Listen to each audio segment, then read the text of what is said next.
BTR ओनसोलनि रायजो राजा आइ आफा नोंथांमोननिसिम खुलुमनायखौ जासिग्रोबाय।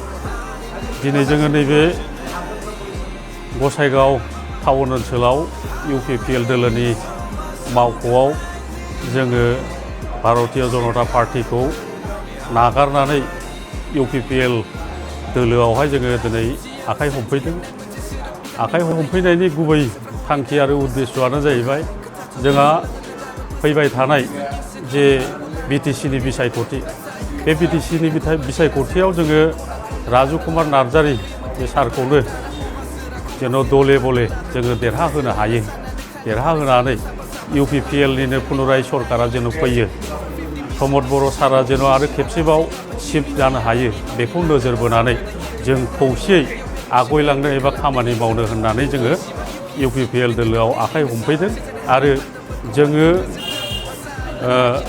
सैथोयै बिसास खालामनो हायो जे फैगोन दिनफोरावहाय इउपिपिएल दोलोआनो सरकारखौ दाफिनगोन होननानै आङो आसा खालामबावगोन बा गुरैयै खावलायगोन बिटिआर ओनसोलनि रायजो राजाफ्रा जेन' आन्सलिक दल खालामनांगौ, खालामनानै